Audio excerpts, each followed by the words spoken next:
اویرنس کوي نور دا کسان دغه خطرناک کار نه منې کول چې دي هغه د پولیسو ورونو کار دی موږ صاحب کړو په هر لحاظ سره یعنې دي جامعي والم په چوټۍ باندې سرکاري سکول نه هغه پرایویټ سکول نه ټول په چوټۍ باندې خو د هغې باوجود چې کوم 3 سکولونه موږ ته ماشومان راکړي یقیني هغوی ته موږ د هغوی جذبې ته سلام پیش کوو چې په دې چوټۍ کې دا ماشومان راغلو دا نننۍ ورځ چې د 24 جون د منشیاتو د خلاف عالمي ورځ باندې دا منځلې کېږي په دې باندې به خبرې وکړو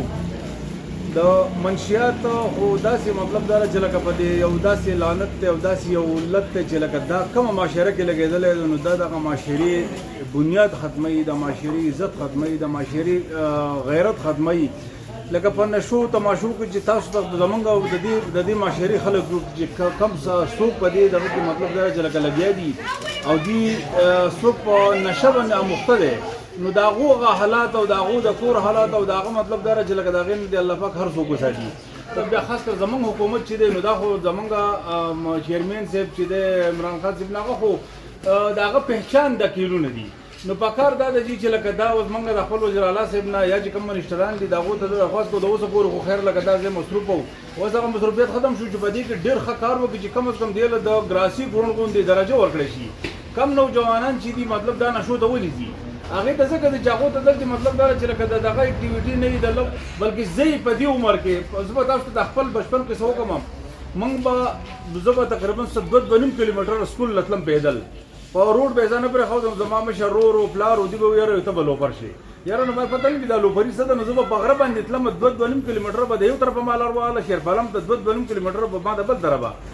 نو موږ به چې هلته لاړو سکول ته نو په سکول کې ګراونډ و په هغه ګراونډ کې به ډریل ماسټر صاحب موږ بیا مطلب دا چې لکه ګنټه یو نیمه به دومره منډې موږ له راکړې چې زموږ نه به هغه خپل هغه تګ چې لکه به ډېر په معذرت سره وایم دې کې دا ټول پرایویټ سکولونه دي خو لکه موږ صرف بلډینګ اسره کړی دی چې یاره صرف بلډینګ او یو کاروبار شروع کړی دی خو دا دغه نشته دی چې یاره دا ماشوم د ده دپاره د ګراونډ ضرورت دی له ده دپاره د لوبو ضرورت دی له ده دپاره دغه د نو صرف موږ بلډینګ ځای کوو څه قسمه دغه کې مطلب دا چې لکه په سکولونو کې ګراونډونه نشته دی بل څه نشته دی خو زی مثال دپاره مې جرګونو دی هغه لکه تاسو دا موږ مخکې د جنازې بچو لکه موږ زه به د ورځې به 15 کیلومتره به زه تلم او راتلم خپله شوق دا دی زما د مشر ورور ناست دی مشر ورور نه کشر دی دا او حاجي واجزاده لدنا دته ما مطالبه وکړه کله چې موږ خپل ځمکې ویش کوو نو ما ته وایي چې هرڅه کار دی چې موږ له داسې یو دغه په کار دی زموږ هو په ګر دی د بچو له یو دغه 2 کناله ځای موږ خپل بالکل فری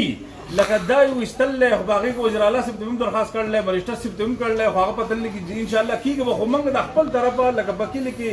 د کلي څه ځمکې بیا د غره څه ځمکې خو 2 کناله ځمکه موږ وروڼو دا ایستلې ده چې یاره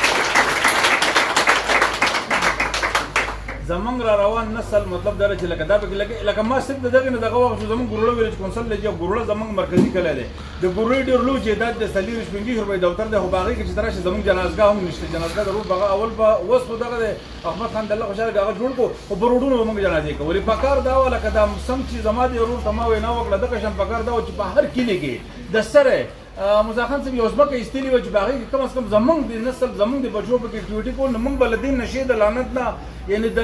د دې نه به کم از کم دا نوجوانان ډېر زیات لرو چې کله د مازدیګر دا ټیم ډېر خطرناک دي چې په دې ټیم کې کم ماشوم لوبې کوي ته هغه د هغه صحت ته ګوره او د هغه ناستې پاستې ته د هغه ته ګوره کم چې هسې ناستې په خوړونو کې به نو خامخا نشو طرف ته به ځي زه ستاسو یو ځل بیا شکریه ادا کوم د ټولو ډېره ډېره زیاته مننه چې موږ له انشاءالله